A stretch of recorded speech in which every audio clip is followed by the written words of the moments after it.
Okay. Hello, everybody. Welcome to this masterclass. Really excited to go. Excuse me if I look like a little bit like I've got out of bed just recently. That's because I have. It's 7 o'clock here in New Zealand. It's a pretty cold morning. We've had some really thick frost. I've got my cup of tea, my ever-present cup of tea. I am a Brit after all, and I'm raring to go and chat to you. So we've got David here on the stream in Kentucky, Diana in California. Hello, everybody. Anyone else on the stream, just jump in the comments there. Let me know where you are, where you listen, what time it is with you. Um, and yeah, we'll get going. So today's live stream, it's all about pet health essentials, really, the pet health masterclass. And I just wanted to dive kind of deep into some of the things that we need to be thinking as pet owners about how we can optimize our pet's health, our dog's health, and our cat's health. So I'm going to be jumping into a lot of detail. Probably going to go for about half an hour or so. I kind of had a couple of run throughs through last night, and that's kind of how long it took. Yeah, so let's jump into that. So I'm just going to share my screen with you here. I'm going to try and share my screen with you here. Perfect. So I'm just going to do it the other way because it makes it easier. So wait a second. We're just going to come. Okay, well, it's going to go that way around. That's fine. Okay, so the Pet Health Masterclass. So all about optimizing your pet's health so they can live their best life. And if at any time kind of we're going through this, if you've got any questions, just leave them in the comments below. I might not get to them straight away, but I'll go through those at the end maybe, or when there's a natural break. So Pet Health Masterclass. Let's jump into that. And if you see me looking over this way, it's because that's my other computer's down there, my other screen, and that's just got all my slides on it. There we go. So I'd like you to take a minute just to start off. What does your pet mean to you? So what do they bring to your life? What do they mean to you? And again, leave me a comment down there. But a few things, and I'm not sure if this is going to work because my face should be down the bottom. But hey ho, that's technology, isn't it? But what does your pet mean to you? Well, maybe let's just hide me. We can do that. Right. What does it mean to you?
I'll just come back on here. Oh, God, you have to excuse driving the tech. It's the family aspect that's really important for people. And I can see maybe the Wi-Fi is not that good. Hopefully that will come back. It's a little bit hit and miss here. There we go. So apologies if the picture's a little bit funny, but yeah, let me know if you're having problems down in the comments. The thing is, though, when we say family, do we actually mean it? And this is something that I can think about quite a lot because I have a lot of people come into the vet clinic, see me, and they'll say, "Yeah, they're my family." But then actually when it comes to doing what needs doing, putting in a little bit of effort, putting in a little bit of time, and yes, a little bit of money sometimes, um, they're just not they're just not willing to do that. Sometimes they're not able, certainly with costs, that can be a massive, problem with, being unaffordable. But with other efforts and things, often people aren't. So if you think that your pet is family, and I know, David, from kind of all of our kind of chats and comments and things that you definitely think that, and I know you put in the effort. But just think, do you put in the effort as you would another family member? That's just something to think about there. So, if you don't know who I am, you probably do. I'm gonna take these text off as well. If you don't know who I am, I'm Dr. Alex. I'm a veterinarian. Oh, there we go. I'm dropped down to the bottom. That's why it was at the top. I'm a veterinarian, small animal veterinarian. I've been a vet since 2006. I graduated from Bristol University in the UK, so that's where I'm originally from, as you can probably tell from my accent. I spent 3 years in mixed practice, so cats and dogs, probably about 60% of the time I was, yeah, dealing with. But dairy cattle was the other big one, some beef cattle, some sheep, some horses, kind of a real mixed practice, the odd exotic, kind of rabbit, small furry, that kind of thing. After 3 years, then moved to New Zealand, and what was supposed to be a 1-year kind of working holiday, if you like, turned into 5 years, in New Zealand, in the South Island of New Zealand. 2 kids later, we moved back to the UK for a couple of years, but we'd become kind of indoctrinated with New Zealand life, and we moved back. So we've been back in New Zealand, again in the South Island of New Zealand for about 3.5 years now. Time flies. So I work in 100% companion animal practice, just general practice. Uh, Dogs and cats are my bread and butter. It's what we're seeing every day. There's not so many exotic animals, and by exotics I mean kind of reptiles, rodents, rabbits, that kind of thing. Certainly saw quite a lot more back in the UK, but over here we don't see many of those. So really, dogs and cats is my bread and butter and what I deal with every day and have done for the last 11 or so years. Um, so that's who I am. In 2000 and when was it? 2017, I launched Our Pets Health. So that's this YouTube channel. It's the website. Got several podcasts, and my aim with launching that was to try and give pet owners just like you a really valuable um, evidence-based information source so that you could find good information online. Because I know when we have a problem, when we have a worry, we jump online. It's only natural to do that. We do that about everything. I do that about everything. If something breaks, if something's not working, if I need to do something around the house, then I'll jump on Google and try and find some good information. Um, but it's difficult to find that good information. Anyone can put anything online. They don't have to have very much practical knowledge, very much experience of the wider pet population. It might be that they've just got their one pet that had something happen to them and they plaster that all over the internet. Or it might be that there's an agenda. There's certainly a lot of anti-vet sentiment out there on the internet.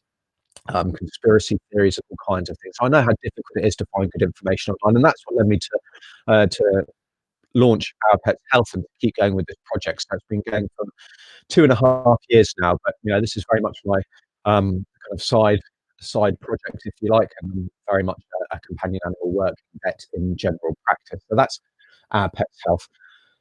And the driver again, and the main thing that I like to focus on, and I've certainly been trying to focus on more and more, is preventive health, because preventive health is just so important. If we can get that right, then our pets' lives will be improved and they'll live healthier, happier lives, which you'll know is what I'm all about. Whenever I start a YouTube video, I tend to say helping you and your pet live a healthier, happier life, and that's really the aim. And to do that, we need to get our preventive strategies in place 100% wherever possible. So to kind of tie into that, what I'll talk about at the end a little bit is going to be the Our Pets Health Academy, which is my new platform that I'm just launching. And I'll just spend a couple of minutes at the end just talking about that for those of you that are interested. But let's jump into the rest of the. Oh, I've got to have my mouse over on the other screen. Let's jump into the rest of the topic. But before we do that, if you're here before, David, I know you you can head over to ourpetshealth.com/petcareguide, and you can get my free guide, which runs through on a more superficial level what I'm going to be talking about today. But there's going to be some links to to other pieces of information for you, other resources that you can dive into the different topics that you're interested in much more detail. So make sure you check out that guide, ourpetshealth.com/petcareguide. That's completely free for you. Okay, so next interaction for you. What do you want for your pet? And I'm just going to take myself off the screen now. What do you want for your pet?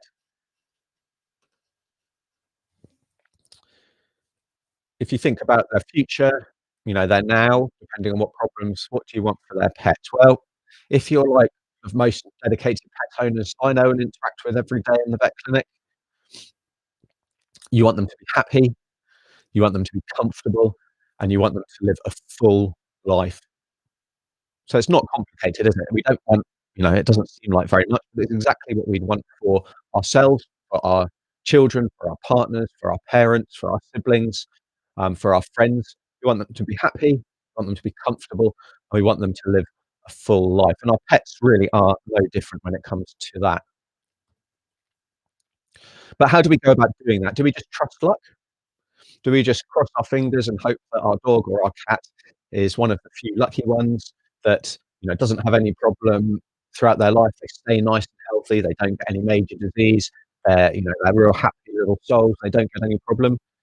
Do we trust luck? Well, I'm sure you can know where I'm gonna come to now. The longer I've been in practice, the more it's been clear that the most common threats to your dog and cat's health and happiness are almost completely preventable. So I'm gonna say that again 'cause it's definitely worth saying again. The most common threats to your dog and cat's health and happiness are almost completely preventable. Now, I say almost completely preventable, that's not you can't completely prevent every single thing. Some of the things that we can help really reduce the risk, we can't eliminate that risk, and there's gonna be genetics that are at play, there's going to be other environmental factors, different things that are completely out of your control. But if we take the right steps, we can almost eliminate, certainly really reduce the risk of some of the most common things that I see every single day in the veterinary clinic. So, David, you want your pets to live as long, as they possibly can and to feel the best they can. Exactly. We want them to be comfortable, happy, and live a full life. So, we don't want to trust luck. We want to put in the effort, and I know because you're here that you feel the same way. I know that you've kind of self-selected to the group that definitely wants to take action, that, feels that their pets are family. Because not many people, let's face it, not many people spend hours and hours on YouTube watching videos about their dog and cat. So I'm really, thankful that you're here. I'm really grateful that you're here, and I know your pet would thank you as well if they were able to. But there are definite costs in action. If we're this isn't gonna involve you because you're gonna take action, but we're gonna have avoidable disease, pain, and suffering for our dog and cat. But that's not all, because to us, there's a cost as well. There's a significant financial cost, and I'll come on to that a little bit later. But, all of these diseases, all of these preventable things, they can cost an awful lot of money, especially if we're dealing with multiple ones as our pets age and they become more prevalent. Maybe insurance isn't picking up the cost anymore. If you've got insurance for your dog or cat, there's a significant financial cost. There's also, and I didn't put that on here, there's a significant emotional cost as well because it can be very worrying. It can be very draining watching your pet suffering, watching them age, watching them start to develop some of these conditions. So there's a definite cost to inaction. Right, excuse me, I'm just gonna have a wee slurp of tea. So, health essential number 1. So body weight. Body weight is possibly one of the most important things that we can think about. It's not a sexy topic, it's not something that, a lot of people spend a lot of time researching. It's not something that we recognise a lot in our dogs and cats. Um, but body weight is probably, and this is my opinion, but I think a lot of people would have the same opinion, body weight is probably the most important thing that you can do for your pet is keeping them a healthy weight. And this is a real problem. This is a real problem because 60% of our dogs and cats are overweight or obese. So that's gonna vary a little bit by country, but it's increasing. It's very similar to the human situation. Um, it's increasing. I think that figure is from the US, but the UK is maybe at 40%. Australia, I think, is 60% as well. China, and they've got similar figures. New Zealand, certainly here, is gonna be a very similar figure to 60%. So that's a big problem. But the issue with this is that actually only 20% of pet owners think that their pet is overweight. So you can see there's a big disconnect. We're not recognizing our pet's weight for what it is. And that's not anybody's fault. That's not your fault. That's not my fault. It's not the pet owner's fault. But we're seeing more and more animals that are overweight. So we kind of think of that as a normal, healthy weight. It kind of skews our perception. So there's a big disconnect there. And the reason that weight is important, it has a massive effect on everything in the body. Fat, we used to think it did nothing at all, but it's actually far from inactive. It's very pro-inflammatory. It releases a lot of inflammatory proteins, and it causes problems throughout the whole body. The headline conditions, if you like, are diabetes, arthritis, and an early death. There was a great study recently, I think it was last year, maybe the year before, that showed that actually it could reduce life expectancy in some breeds of dogs by 2 years. That's a huge amount. About 15% of their life was lost because they were overweight, and if they'd been slim, they would likely have lived 2 years longer. And there's a big cost, so that goes back to the last impact or kind of, the last factor if you do nothing is the big cost. So body weight is estimated for an overweight or, obese animal to cost a dog owner about $2,000 every year, and a cat owner about $1,000 every year. And that sounds huge, and when I read that, 'cause I was trying to research how, how much these conditions cost and how much a pet cost in their lifetime, I was, yeah, kind of took a double, did a double take and had a little, look into the details of that and how they came up with the figure. And actually thinking about it, that's right, because it does increase the risk of diabetes, which is said to cost about $1,000 a year. Arthritis is again about $1,000, and if you've got a really big dog, it's gonna cost potentially more than that, depending on what drugs they are, what therapies they're needed, if they need any surgeries. Poor body health is gonna increase the number of vet visits you need, and they're going to be, 100 to $400 maybe a time every time you go to the vet, depending on what the problem is. So there's a massive cost to being overweight. So the thing that we can do, and the action step for this, is to body condition score. So I'm gonna jump on here again. So we need to body condition score our dogs and cats. And that's a way of determining actually what body shape they are. It takes into account their breed. You can't use the excuse that they're big boned. And it lets you know exactly whether they're a healthy weight or whether they're a little bit overweight or if they're underweight. So the thing you need to do is, if you kind of pop your fist like that, if you feel over the back of your knuckles there, now that's how you should be able to feel your pet's ribs without putting any pressure on their chest. You should be able to count each individual rib so that you can feel, yeah, so that you can feel that. If you're having to push too hard, if you're feeling like this and you can't really feel their ribs, you might be feeling a little bit of a bump, but you're having to push quite hard to feel that, then they're definitely too heavy. Now, if you go like this again, if you're feeling like this and you're seeing every rib, they're probably too light. Now, maybe if you've got a greyhound, another sight hound, a whippet, a spinoni or whatever, then that's going to be okay. But even then, that's gonna be yeah, that's gonna be on the lean end. But really, that's what you should be feeling. So that's the first thing that you need to do. So the first question to answer when you're body condition scoring is, can you feel their ribs? The second question is, do they have a waist from above? So what you do is you take your hands, and sorry, my microphone's gonna get in the way. You take your hands on their ribs, and you run it back down towards their hips, and what you should get is, it should get a nice hourglass figure. They should have a tuck in that waist. If they're square, and they're overweight. If they're round, they're certainly obese. So that's, do they have a waist when viewed from above? And then the third question is, do they have a tuck when viewed from the side? So again, they should come from their ribs, and then you go back. They should have a nice kind of tuck. If again it's flat, or if they've got a bit of a tummy, then they're going to be overweight or obese. Now, depending on what their body condition score is, depending on how you're answering those questions, depends. We give them a score from 1 through to 9. So 1 is kind of emaciated, skeletal, 9 is morbidly obese, 4 and 5 is healthy weight, and every point above that is a 10% increase in body weight. Now, don't worry too much about that. The very first thing we need to do when we're looking at body weight is recognizing whether our pet is a healthy weight or whether they are overweight. Obviously, whether they're underweight, but to be honest, that's gonna be very, very few people. And that may be that there's problems as well that you need to address with your vet. Now, the other thing, if you're not sure if your pet's overweight, is ask your vet next time you have a health check. Say, "Is my pet a healthy weight? What's their body condition score?" You can ask them that. You can ask them what they think their ideal weight should be, and actually listen to your vet. So I get this time and again, that People don't believe me when I say that their pets are overweight. They go, "No, they're just big boned. No, that's not a problem. They've always been like that."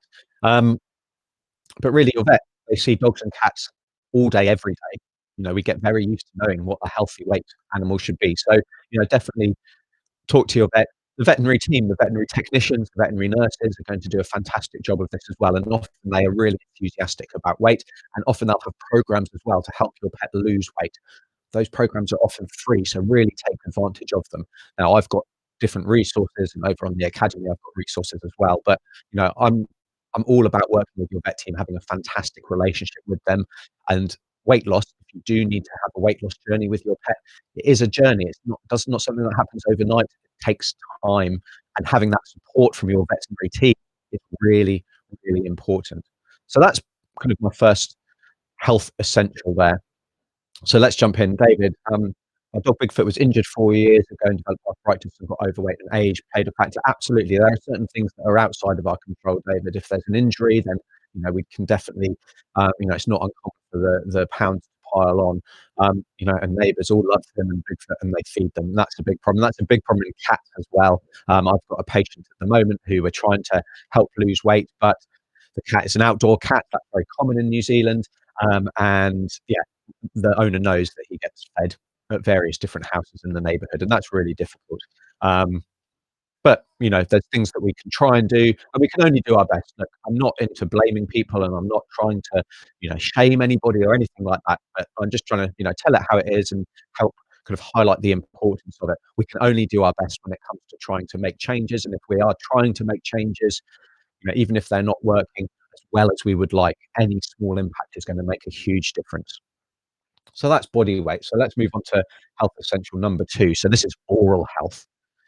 So oral health is a really big, big thing. And, you might be surprised to hear this, but the first 3 health essentials that I'm gonna talk about today are all things that have been proven to be the biggest impactors in a dog and cat's quality of life, their happiness, their longevity, their comfort. So, and oral health is right up there in the top 3. And that's maybe not surprising when you think that 80% of dogs and cats will have some form of dental disease by the time they get to 3 years of age. Now, that's not that they've got advanced dental disease that needs lots of extractions, but they're starting to develop tartar. They're maybe starting to get some gingivitis, which is inflammation of the gum. And it's a progressive problem. As we all know, we need to go to the dentist multiple times in our life, maybe multiple times every year, and we brush our teeth twice a day. So it's maybe no surprise then that it has such a big impact on our pet's health. And again, just like obesity, just like being overweight, it causes problems across the whole body. So it causes an increased likelihood of heart problem, of kidney disease, of vitality, so that's just liveliness, um, happiness, if you like, and it causes pain. Again, I'm gonna come back on the screen because this is a bit of a rant that I have, so if you've heard me rant about this, apologies. But it causes pain. All too often, I hear people say, "It's not a problem. I'm not going to address it because my dog and cat is still eating." To them, I often say, sometimes more politely than others, but I'll say, "Your dog and cat, they only know that they need to eat to survive. They don't know that if they stop eating, they're going to be taken to the vet, their teeth are going to be sorted, they're going to have the treatment that they need to remove that pain, and they'll go back to life as normal. They only know that to survive, they need to eat." So just imagine how painful it needs to be for them to stop eating. Just think how much pain they need to be in for them to stop eating, and then how long they've been in pain for. So don't dismiss dental disease as a cosmetic problem, maybe a cause of bad breath, but nothing more than that. It absolutely causes pain. It causes an awful lot of pain. Time and again, when I get these really often they're older dogs and cats, not always. We've got a lot more small breed dogs. Brachycephalics are flat-nosed, kind of squash-nosed dog breeds, and they're much more likely to get dental disease, advanced dental disease at a younger age. And so we're seeing that in younger and younger animals, but that are having to have extensive dental work, often involving multiple extractions at a time.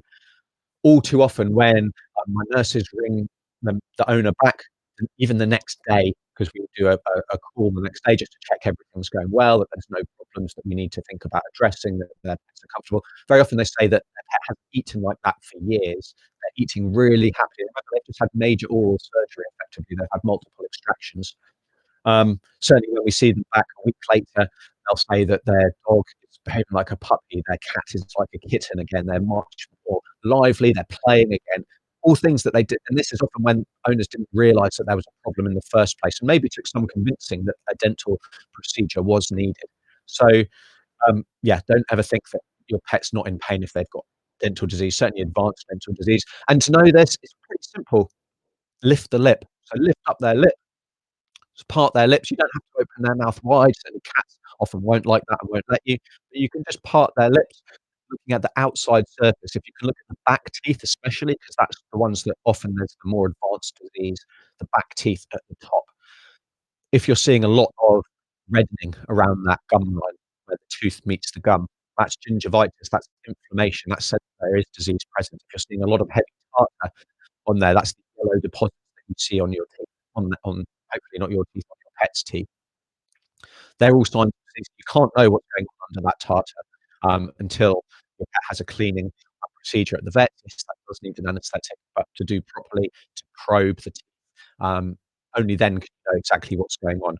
But there is prevention that we can do. So this is all comes back to preventive health. So brushing is the best thing that we can do for our pets' teeth. You know, there's a reason we do it twice a day, or we should do it twice a day, because it's the best thing that we can do. Now, it may be that you can't get it twice a day for your dog or cat. Really, at minimum, it needs to be done. If you're going to do it, it needs to be done twice a week to have the benefit that you want. But every day is going to be better. If you've got a puppy or a kitten, this is something that you can start at a really young age. It makes it more likely that they're going to accept it. They're not going to have problems. They're just going to be part of their normal kind of daily routine, and they're going to, you know, be really happy for you to do that. It's a great bonding experience. But even in an older dog, cats can be a bit more tricky. But even in an older dog, um, we can, yeah, start that to some degree. If you can't brush your pet's teeth, then use diet. There's different dental diets out there that have been proven to reduce tartar buildup, slow tartar buildup, and the progression of disease.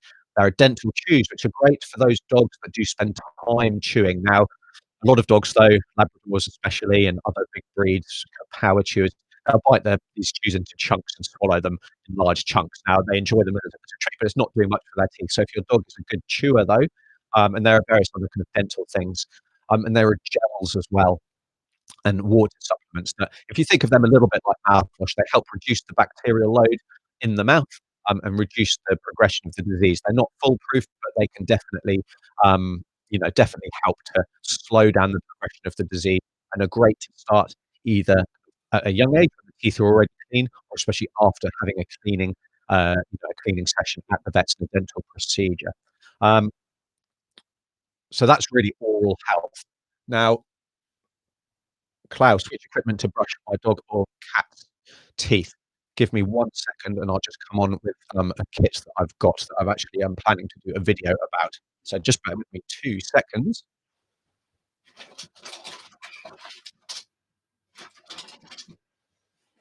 So, let's jump on here. So there's various different brushes that you can get. The ones that I prefer are finger brushes. So, where are we? Let's see if we can get that. So finger brushes, they fit on your finger. It's not focused on that, but you can probably see it. Fits on your finger. There's various different types that you can get. With a soft bristles, and I find that easier, certainly with our small breed dogs and cats. You use a pet-specific toothpaste, so you don't want to use human toothpaste that foams, which pets don't like. It tastes of mint, which pets often don't like, and it's got fluoride in it, which if they eat, because they're not going to spit it out, they can swallow it, that can cause problems as well. So use a pet-specific toothpaste. So there's a couple of benefits of those as well. The flavours, so they come in chicken, malt, beef. There's lots of different flavours, and you can use. So what I'd say is start off as using it as a treat, so just having them lick it off your finger when as a reward when you're playing with them, when you're interacting with them, getting them used to that flavour so that you know that they like it. Then once they're used to it and they're happy with it, then on your finger you just kind of have your finger around in their mouth, get them used to having their mouth played with, their lip opened, and then getting that toothpaste. And then once they're happy with that, you then introduce that toothbrush. Um, if you're not using a finger brush, I can take it off now. If you're not using a finger brush, then there are other, pet-specific toothbrushes. You can use a baby toothbrush. The pet-specific ones, though, they do have very soft bristles, so you're not going to hurt your pet. They've also got an angled head, which makes it easier to get into those back teeth and upper back teeth, which is the really important ones to get into. Um, yeah, so that's kind of the toothbrushing, there. Now you don't need to get the inside, so your cat or your dog doesn't need to open their mouth when you do the kind of inside surfaces. That's really not where dental disease is in the majority of cases, it's the outside surfaces, and like I say, around their canines, the big pointy tooth, and then the back teeth at the top are the kind of the extra special ones to pay attention to in the majority. Now, some animals will have disease elsewhere, as a main concern, but that's the main area there. Um, yeah, so David noticed that his small holes in the center have broken off teeth, and it's worrying me because I brush his teeth. So great job for brushing teeth. Now, excuse me. Um, when it comes to broken teeth, now there's a couple of things. Now, some dogs will have just very worn teeth, and it will look like there's a kind of a hole, or you'll see the kind of the little circle, or dark, very dark brown, black dot in the middle of the tooth. But actually, because it's worn down, the tooth has naturally kind of protected that, covered it with kind of a protective layer effectively, so that root isn't exposed. With broken teeth, though, where the root is exposed, so depending on the type of fracture, depends on whether that root, if it's just a very tip or it's a kind of a slab fracture, just the very side of the tooth, then it's not going to expose the root. Now, it might still be a bit uncomfortable, but that root isn't exposed. Now, if the root is exposed, though, that's a source for bacteria to track down into the tooth root.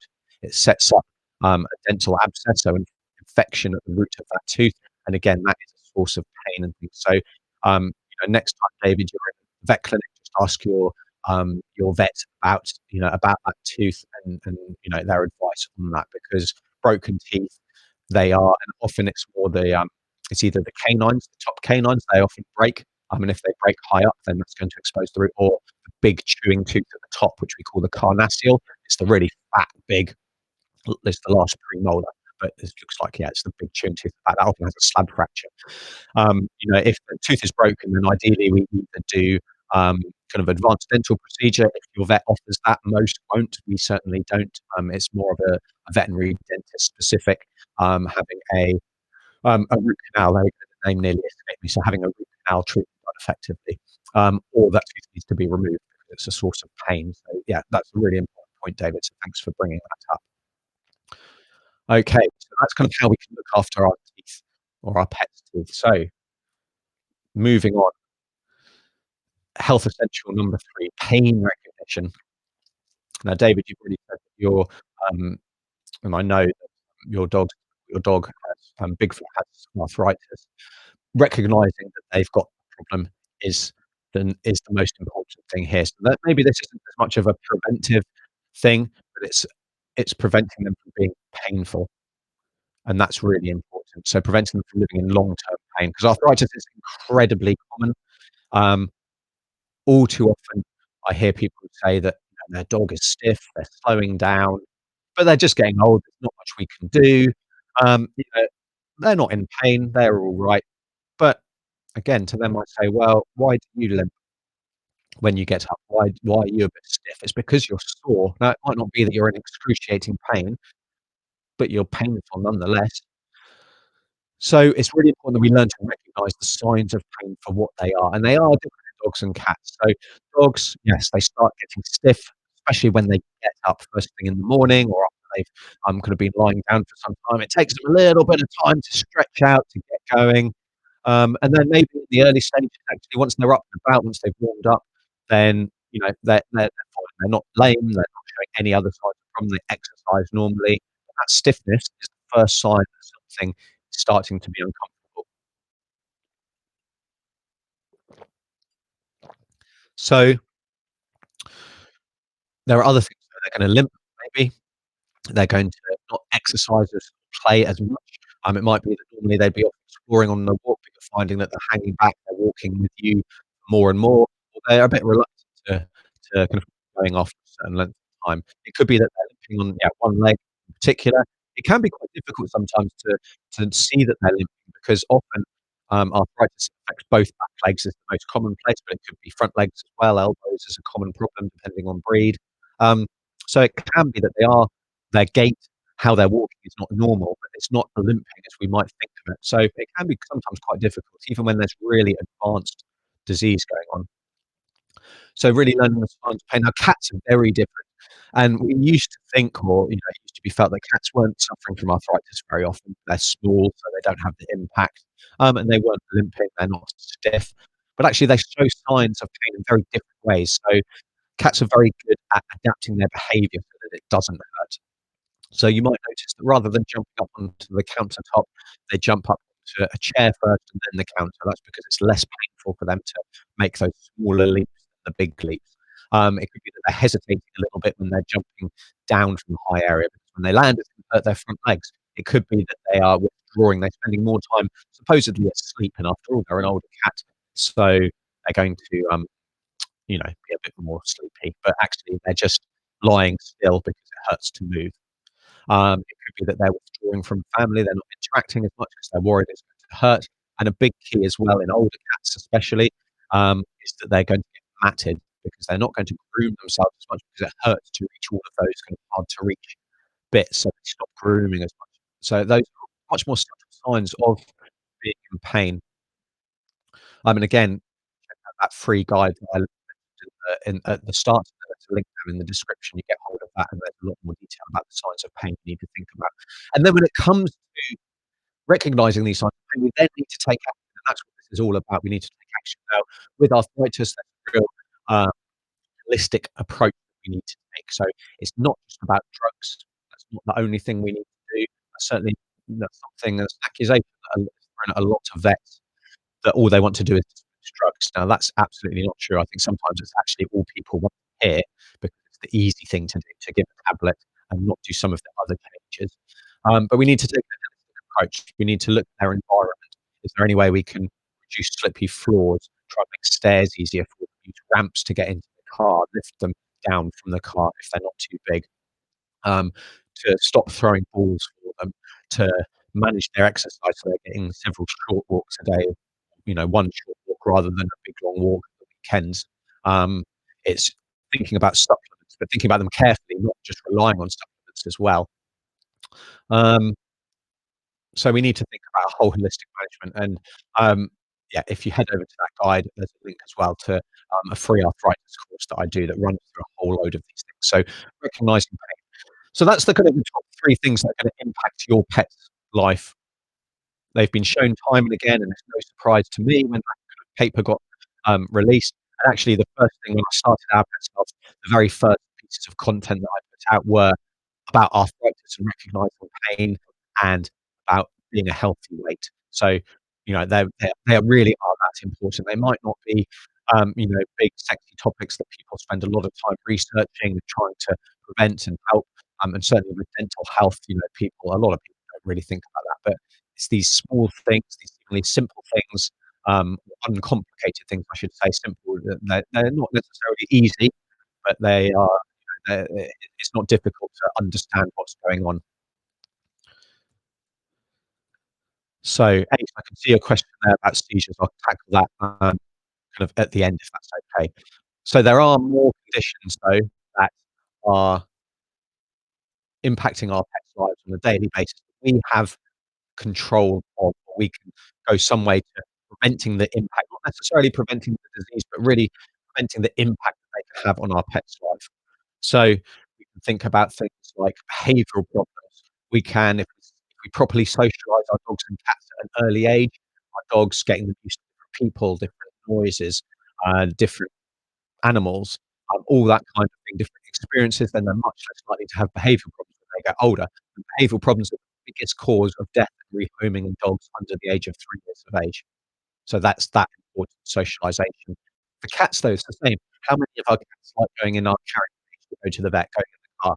Not many of them. But if we took the time when they were kittens to get them used to their cage, for them to see that as a safe space to get used to the car, then actually it wouldn't be stressful at all for them. I've known patients of mine who happily go in the camper van and they go away with their owner weekend trips around the country, and they're really happy with that. They really enjoy it. So we can spend time kind of socializing our cats as well. Infectious diseases, vaccinations is the cornerstone of having a healthy pet. Now, we don't want to vaccinate too much. Absolutely. We don't want to vaccinate against diseases that aren't a risk. Absolutely. But vaccines are very, very safe when used appropriately, and they do a fantastic job of preventing parvovirus, distemper virus, leptospirosis, Lyme disease, kennel cough for our dogs, rabies for our cats, cat flu, panleukopenia, uh, feline leukemia virus, feline immunodeficiency virus, all of these conditions that potentially are a risk to your pet that with a vaccine we would remove or significantly reduce that risk. Parasitic diseases, for those of you in the States, you've got multiple tick-borne diseases, um, mosquito diseases, so Lyme disease, I think Rocky Mountain fever, heartworm. You know, there's all kinds of different things that are tick related, or sandfly related, leishmania. Even just a flea allergic dermatitis, if your dog or cat's got skin allergies, then just keeping up with that flea treatment can have a massive impact. Um, David, I'm gonna jump on that because that's a really good point that you make. So I've noticed since my dog Bigfoot got old, he doesn't like loud sounds or any kind of drama like that. So it's actually been shown very recently that a sign of pain in dogs can be that they develop a noise phobia or a a lack of tolerance to loud noises. So I know Bigfoot's got arthritis, so, you know, potentially that's behind it, and that was news to me. I think that was kind of found out maybe last year or the year before, so that's really interesting that you say that, and I wonder if that could be the reason, David. Spaying and neutering your dog, back to our kind of preventative healthcare strategies. So spaying and neutering is really important. Now, again, there's a lot of movements online that maybe it's something that doesn't need to be done. It's interfering with hormones, all that kind of thing. But we can think of some pretty big benefits of that. It reduces the risk of pyometra, which is an infection of the uterus requiring emergency surgery that affects 1 in 4 entire female dogs over the age of 10, or by the age of 10, I should say. It actually increases lifespan. That's a pretty simple benefit, despite all the potential downsides, depending on when you have that procedure done, and that's the decision that needs to be made, maybe it's when to have it done. Um, yeah, increases lifespan. Diet, so feeding a good quality diet, feeding the right diet. Now that's a whole another topic, and I'm not gonna go into that, but it should be a conscious decision rather than just picking up the cheapest bag on the supermarket shelf potentially, thinking about the breed of your dog, the size of your dog, the age of your cat, their neuter status, that kind of thing. Skin allergies, again, we can do a whole holistic approach to that, just like the arthritis management that I discussed, that can have a huge impact on controlling the disease, reducing the impact to our pets without needing to just rely on expensive medications, and believe you me, that can get really expensive. Again, going back to obesity and being overweight, that increases the risk of skin disease, so that's another reason why the annual cost can be so high. Weight loss, I'm thinking about actually weight loss is not on purpose and not when you're dieting your pet, but cats specifically. So many older cats come to me when they've been losing weight for a really long time. The owners put it down to worms, which it never is, and they've actually got kidney problems, thyroid disease. They've got diabetes, something else going on, and unfortunately, often by the time they get to the vet clinic, things are so advanced that we can't reverse those changes. We can't treat it as successfully as we would have done had we jumped on things earlier. So knowing your pet's weight, body condition scoring them regularly, recognizing actually when they're losing weight for no particular reason. Dental disease is another reason that we could get that. So, that's a whole load of things. So, cool. At this point, I'm ace, so I'll just jump into your question. So my dog was having seizures yesterday after he went inside. What does this mean? So, um, seizures, there's 5 main causes of seizures, really. We can have, epilepsy. So that's, I guess the most common cause of seizures in younger dogs. Starts between about 1 and 5 years of age, 6 months to 5 years of age, something like that. Um, but that's diagnosis of exclusion which means we need to kind of rule out all of the other causes before we can have that as a diagnosis. Poisoning is another big one. That's probably the next most common one we see. There's lots of different toxins, things that can be eaten that can cause seizures. Organ disease is next. So that is kidney problems, for example, diabetes maybe, especially if they're being treated and blood sugars got too low. Liver disease can cause seizures. We can get infections as well, so like a meningitis type thing, or parasite diseases can set up things in the brain as well. Toxoplasmosis is one of those. And then we can get brain lesions, so brain tumors effectively. So those are the big causes of seizures. Um, Now, depending on the age, there's gonna be examination, maybe a blood sample, um, depending on the cause that's diagnosed, depends on what the best treatment is. So, calling your vet is gonna be important there, Ace, to have a discussion, to kind of talk it through with them. It might be that they recommend you going into the vet clinic straight away. It might be that they say just sit on it and monitor it, especially with the current situation with COVID and lockdown and everything like that. But, definitely talking to your vet. There's no way that anybody online can diagnose that for you. Um, so, right, let's jump back into things. So,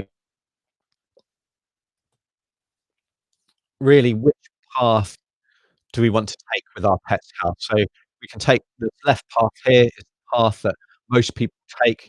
This one's had the vehicles go down it, which is to maybe do the bare minimum when it comes to being proactive about our pet's health. Maybe, we vaccinate, we maybe do the heartworm treatment and testing that's recommended, but we don't spend much more effort. And that's the path that most people take. We're kind of we're doing the bare minimum maybe. We're trying, they're important to our lives, but we're not prepared to put that effort in. Or we have the path less traveled to the right-hand path, where we take a really proactive approach to their health. We do the best that we can for them to try and keep them as happy, healthy, and comfortable and living as full a life as possible. Now, the fact that you're watching this means that you're already started down that right-hand path. But with your permission, and if you're happy for me to talk about the academy, you can leave a comment to say that, yes, that's fine, you'd like me to talk about it, because I don't want to waste anybody's time here, unnecessarily. But really, I'll go back to the beginning. At the very beginning, I said the most common diseases that affect your dog and cat are almost completely preventable. So I've kind of shown you in this talk, and I hope it's been useful. I hope it's shown you, kind of spoken about some other strategies that could have, could have affected your pet, but you have the power to do something about. You have the power to, um, to help to almost completely prevent. So with that in mind, that's why I kind of started building the academy, just to help people take their pet's health to the next level. So, imagine if you could tap into your veterinarian's experience. So you could kind of look in their head, you could see all that they see, learn all that they know. You could learn that what would happen. Well, you'd learn the secrets of optimizing your pet's health. Preventable diseases would become a thing of the past, and you'd also save money. So we've spoken some of those costs that can happen if we don't take a proactive approach, and they can definitely be really significant. And this is where the academy comes in. I want to help give you actionable, easy to understand advice and strategies and tips and resources to help you optimize your pet's health, and to really do the best that you can for them, so that you can live a happy life together. They can be a part of your family for longer. And in the academy, this is done through a couple of different ways. So there's courses, these are targeted, actionable guidance courses that give you specific steps for every specific condition that your pet could come across. Now, the course library is constantly being added to, but there's already healthy weights essentials, which we've discussed a little bit today. But that goes into much more detail about body condition scoring, about how much to actually feed your pet, how to feed them, how to help them lose weight if they need to, how to monitor that. Vaccination 101, so it helps them think about, what you need to know about vaccination. It gives you the facts about the potential for side effects, about the alternatives for teeter testing, what actual vaccines you need to consider.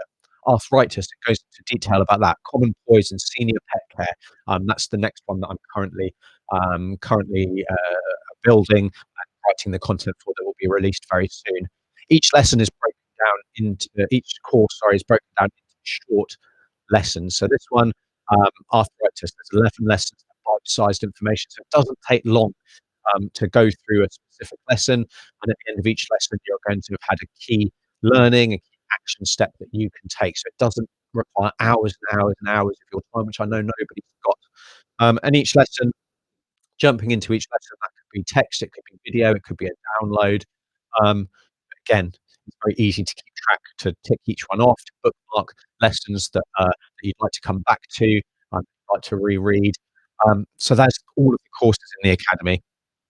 There's also live sessions. So every month I do an in-depth training, a little bit like this, but about a specific topic. So it might just be arthritis, signs of arthritis treatment, might be weight management, it could be anything we've done, itchy skin in dogs and cats, we've done ear disease, first aid essentials, COVID and your pet, last one. So that's a monthly in-depth live training, and I answer any and every question that you have as well that you can submit beforehand if you can't make the live stream, or during the live stream as well. And they're delivered as a video much like this, with a forum post, and then that's another thing that I'll come on to in a minute. But there's a resource library that contains guides, check calculators, again, really actionable resources. So, downloads like this, these drug downloads that gives you the common side effects, how they work, indications, things that you need to think about when it comes to monitoring your pet, so some of the most common drugs that get dispensed by veterinarians across the world. And then there's a forum for connecting this one here, sorry, there's a chocolate poisoning calculator. So this, you simply punch in your pet's weight in kilos or pounds, and it lets you know, depending on the type of chocolate, what mild poisoning dose would be, what severe toxicity would be, depending on how much they've eaten. So it lets you know if there is a problem very quickly that you need to have treatment for. You can have that ahead of time. You can work out ahead of time and have that handy, on the fridge or in your pet's file or whatever. So really, valuable information that may save you a visit to the vet, or it may trigger a visit to the vet that maybe otherwise wouldn't have been taken. And then there's a forum for connecting with your fellow pet lovers, which is a member-only forum. It's full of pet lovers just like you. Um, Obviously, I'm in there very regularly as well. And it works just like any other forum. So you can discuss things, you can share your experiences, look for support, give support, connect with your fellow pet lover. S- So there's a whole load of really, valuable resources. I mean, this it's kind of the sum total of my 14 or so years as a veterinarian. I've been working on it pretty much nonstop for the last 3 months. So thinking that the average veterinary consultation, it costs $100 to $400, depending on what the problem is. It might be that it's more than that. But those costs are gonna vary across depending on where you are in the world. But that's a fairly typical cost for your average consultation. I've already said having an obese or an overweight pet is estimated to cost dog owners $2,000, cat owners $1,000 every year. Seriously, that's true. Diabetes, it costs about $900 every year, give or take. Arthritis, close to $1,000, maybe more for a big dog. The need for surgery can be about thousands of dollars. They get cruciate ligament surgery, for example. That can cost 3, 4, 5, even more $1,000 depending on what surgery needs to happen. And these financial costs, they don't even account for any of the time that needs to be taken off work and the impact with the stress and worry, that naturally you're going to, experience if your pet goes through any of these. So, with that in mind, how much is the academy? I want to make it affordable, but, obviously I've got the costs of the platform and all that kind of stuff. So I'd love to give it for free, but I just can't do that. But I want to give you a special launch offer because for this week, so there's a couple more days left. I'm just doing a launch offer that gives a heavily discounted rate. So for monthly membership, to join as a monthly member, it's only $7.95 a month. Now, when doors close a couple of days, the price is then going to go up to its regular price of $14.95, which is probably a much fairer reflection of the value that's in there. But that's and the amount that needs to for me to run this. A lifetime membership is $249, and the regular price is going to go up to $359. So there's a saving there. But because you're on this masterclass as well, I wanted to give you an extra special deal for lifetime membership. To take an extra $50 off with the code masterclass. So make sure that's all caps if you're interested in that. Use the code masterclass, the coupon code masterclass, and that will only be $199 for lifetime membership, which means that there is nothing more to pay ever. You'll get access to all future courses, everything else, everything that gets developed in the academy, you'll have access with nothing extra to pay. For monthly membership, that price is locked in. So for as long as you're a member, that is the price you'll pay, the $7.95. But the price goes up to $14.95. That's not what you're going to be paying. You're going to be paying that low monthly membership. And then if you're wondering if it's for you, you're not sure, I understand that. We don't until you've experienced something, you don't know if it's for you. But I wanted to remove all risk to make sure that you're happy with joining the academy. So it comes with the pet health optimization guarantee. So if after being an academy member for 60 days, most of the time it's a 30-day guarantee that people offer, but I want to give you plenty of times that you can truly dive deep into all of the resources and you can try and get the value out of it. But if after 60 days you find that there's been no actionable strategies, there's been nothing that's relevant to your pet, and you don't think being an academy member is for you, then there's a 60-day no question asked, 100% money back guarantee. So you don't have to jump through hoops. You simply have to email me and I'll refund you all your money. Because if it's not helping you, then I don't deserve your money and I don't want it. There's definitely things that you can spend your money on that will help your pet if you don't find that the academy does. I'd be surprised if that's the case, but that's why I'm so happy to offer this guarantee to completely remove any risk of you joining. Um, and believe you me, it's Our Pets Health. It's not some big corporation. It's not some faceless corporation. It's me. I have somebody who helps me do some graphics and do some social posting for a few hours every week, but otherwise everything else is me. I deal with everything, and so um, you know, I take this very personally. I don't, I want to offer value. I'm here to serve you. So if that's something that you're interested in, really, the time is now. So learn the secrets to keep your pet as happy and healthy as possible and take advantage of this launch offer before the price goes up for good. So you've got a couple of days left. And if you're interested in this, I hope you are, um, just simply head over to ourpetshealth.com/academy. Remember, when you get to the checkout page, if you want to have that lifetime membership, use the code Masterclass, all capital letters, all one word, and you'll get that extra $50 off. So I hope you'll be interested in that.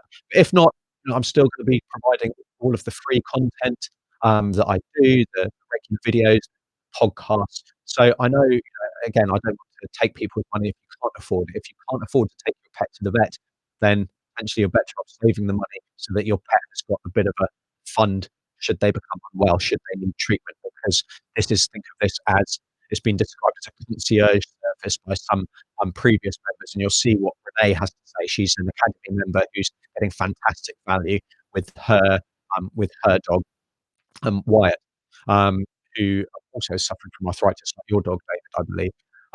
There's Russ Loki, who says that if he's ever got a health question, then the academy is his first port of call. There's Barbara with her dog, who says that yeah, the academy, she just loves the prompt response that she gets from me, and she loves all of the information, targeted information in the courses. So I'd love for you to be an academy member. Um, right. So that's the end of the academy, if you like. That's the end of the live stream. But there's a couple more questions here that I'll just jump into as well. So um, unknown. I can actually show some of these, which is not what I've done before. So my dog keeps coughing. I've had a cardio workup and imaging of his lungs that show nothing is wrong. He's currently on steroids that haven't helped. Endoscopy isn't an option. Any suggestions? So coughing dog. Now there's actually a video. If you search coughing dog on my YouTube channel, there is a video that I've done about this. It can be very difficult to know what's going on, and I'm not sure what breed your dog is, or what age they are. There's various different things. So coughing can be caused by a number of things. So definitely heart disease can be a problem. Chronic bronchitis is the other problem, and that's the two that can be really difficult to distinguish, which is why often these problems in our kind of smaller breed dogs, often they'll have a heart murmur, which gives us, the impression that it could be a heart problem, or it puts that on the differential list, the radar of potential diagnoses. It could be, but these dogs also get chronic bronchitis. That's inflammation of the airways, where they get excess mucus and all kinds of things. You've watched that, okay? Well, hopefully that did help. So steroids. So when we're treating, if we've ruled out heart disease and we're thinking it's a chronic bronchitis, now unfortunately that doesn't that often not often, it's sometimes we don't get a response and improvement to treatment. So steroids is the main way that we treat this. We can give antibiotics at the same time, especially when we start treatment, because all that mucus there, it does maybe increase the risk of a bit of an infection that's built up as well. Um, but sometimes we can't actually reverse the change that have already gone on within the airways, within the lungs. But giving steroids will stop it getting worse. Now, that's clearly a very difficult judgment to make, because you don't know what's going to happen if you stop those steroids, what wouldn't happen. Um, Klaus, thanks very much for joining us. To wish you happiness. Have a nice Thursday. It's Friday here. Um, so we're in New Zealand. So yeah, I think I wonder where you are, Klaus. So I'm in Friday mornings, the first place in the world that's Friday. So I've actually got a day off work, so it's going to be a fantastic day for me. Thank you, Klaus. I wish you very much the same, and hope everyone has a happy weekend coming up. Jumping back into lung disease, yes, there's other strategies that we can do, things that clear some mucus that can help. Those drugs that we can get for that.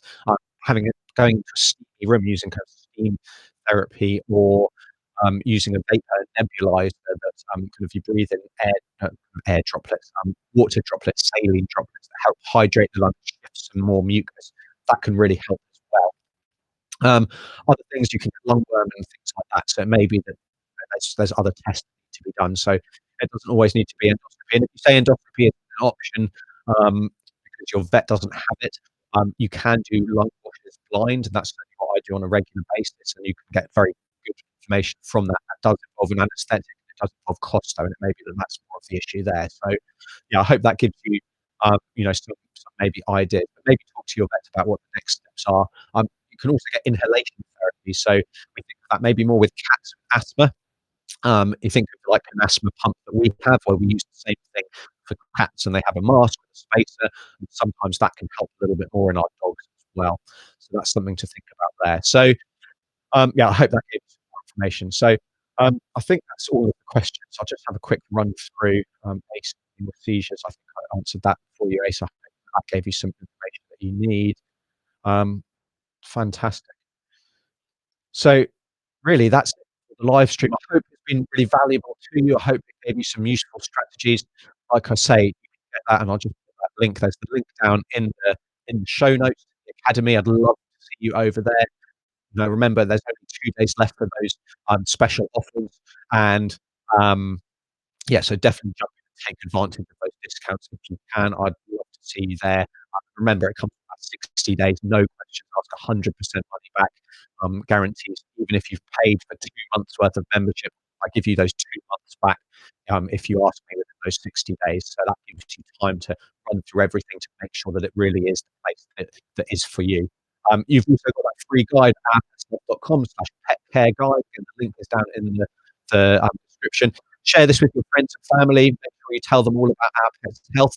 If they're really into their pets and they want the best for them, I'd love to have that message spread, and so I can help more pets, more dogs and cats, and more owners just like you as well. And until next time, I'll sign off like I normally do. I'm Dr. Alex. This is Our Pets' Health, because they're family. You take care. Have a fantastic evening, day, weekend, wherever you are. I'll speak to you soon. Okay. Bye.